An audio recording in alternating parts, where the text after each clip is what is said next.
Bueno, algunos de los títulos que quedaron: crecimiento de la economía al 5%, una desaceleración de la inflación al 18%, un dólar aproximadamente a 1.207 pesos, pero bueno, son muchos números y proyecciones también. Nos preguntamos cómo se entiende, qué es lo que debemos saber, qué es lo que debemos tener en cuenta los ciudadanos, ¿son beneficios o no?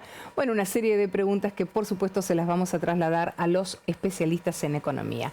Con ellos está nuestro compañero desde el móvil, Lucho Amsler. Hola Luchito, ¿cómo estás? ¿Cómo andás?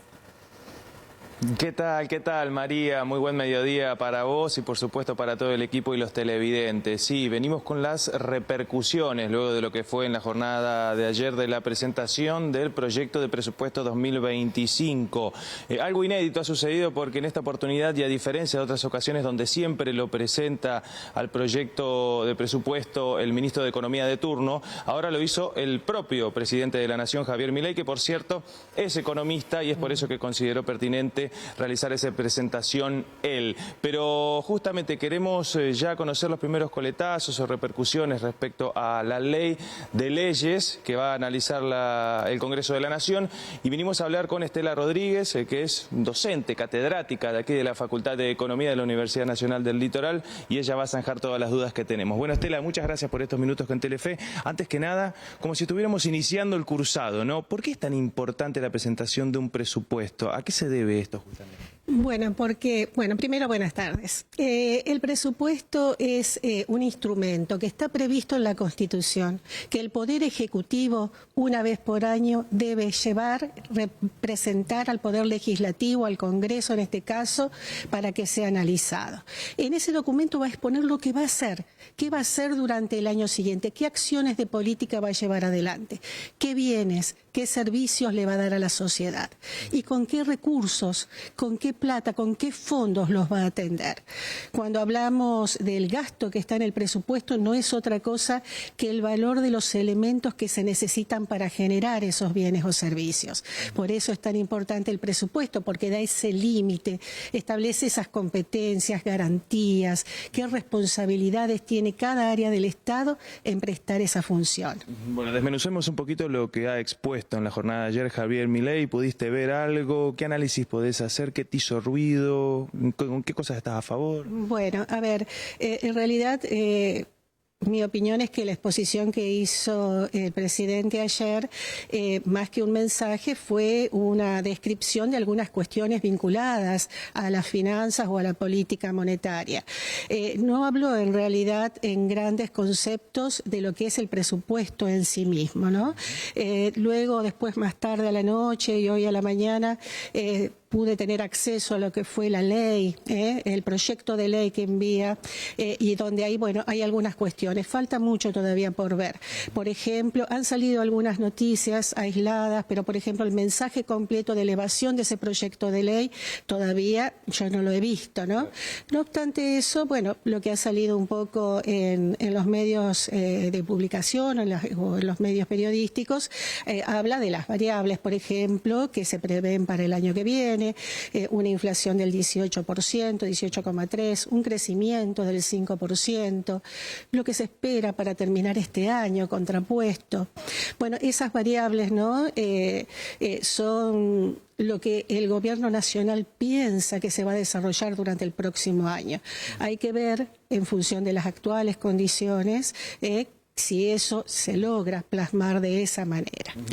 Entonces, ¿vamos a llegar este año al 104 de inflación previsto? Bueno, tiene que haber una caída bastante significativa de la inflación estos últimos 4 años del año, 4 meses del año, ¿verdad? Eso te iba a consultar, porque, bueno, 104% de inflación se prevé para este año y de ese número bajar a un 18%. ¿Esto es factible? ¿Se puede alcanzar de alguna manera y a costa de qué, no? Bueno, a ver, si se plasmara una reducción de la inflación, deberíamos bajar de un 4% aproximadamente a un 1% mensual para poder llegar a esto. En estos 4 meses eso debería darse en esas condiciones. Y el año que viene rondar un 1% mensual cada uno de los meses. Es todo un desafío de gestión, ¿no es cierto? Bueno, y esto obviamente se plantean distintos elementos, ¿no? La contención de la emisión monetaria, el no uso de los endeudamientos, eso hace que la cantidad de dinero circulante disponible se reduzca, con lo cual facilita, ¿no es cierto?, la posibilidad eventualmente de lograr esos índices. El crecimiento de un 5%, estamos en un decrecimiento de un 3,5%, hay que revertir toda esa situación. Es un crecimiento a tasas chinas, literalmente hablando. Sí, plantea en realidad para los 3 años el 5%. Claro. Bueno, habrá que ver si realmente, digamos, el sector público y el privado, que va a tener que atender lo que el Estado deja de hacer, está y genera un desarrollo de la economía que le permita crecer en esos conceptos, ¿verdad? Bueno, también ha planteado que la industria y el comercio, que son dos sectores muy castigados actualmente, también estarían creciendo. ¿Esto incidiría de alguna manera, no sé, se me ocurre, en la evolución del PBI, por ejemplo? Sí, por supuesto. Obviamente el crecimiento que se pueda dar de la economía va a tener que venir de la mano del sector privado. Si hay un decrecimiento del sector público, y de hecho plantea una disminución de todas las actividades del sector público, el crecimiento tiene que estar dado de la mano del sector privado. Otra de las variables, por ejemplo, que llama mucho la atención es una obra pública tan baja. Del total de gastos que plantea, solamente un 3,5% va destinado a la inversión, ¿no? Que son motores también del desarrollo. O sea que si el crecimiento no está por el sector público, necesariamente tiene que ser por la reactivación del sector privado. ¿Hay algún anuncio en relación a beneficios a la comunidad, inversiones importantes, por ejemplo, no sé, se me ocurre en seguridad social, en salud, en cultura, en educación? Plantea algunos ejes de gestión, ¿no es cierto?, planteó en su discurso, haciendo una distinción en los que son las funciones propias de la nación y las que son competencias exclusivas de los gobiernos provinciales y los gobiernos subnacionales, o sea, provinciales y municipales. Pero bueno, hay que ver qué está escrito en ese proyecto.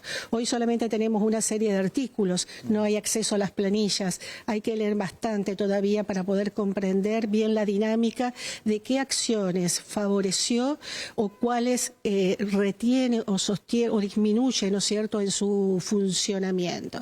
Eso, bueno, se va a dar con los días a partir de una lectura más profunda de todas las actividades, ¿verdad?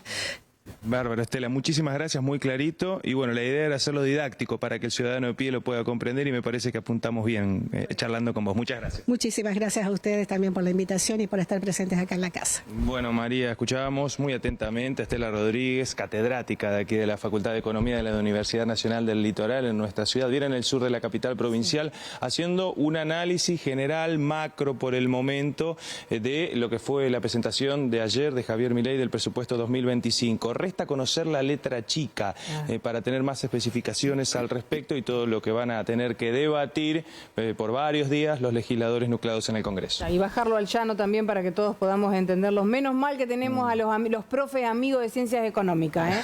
Menos mal. Muchísimas gracias, Lucho. Te liberamos porque tenés otra misión, un poquito más lejos. Sí, nos cruzamos el charco ahora en unos minutos y salimos desde otro punto. Gracias. Dale, gracias, Lucho, gracias.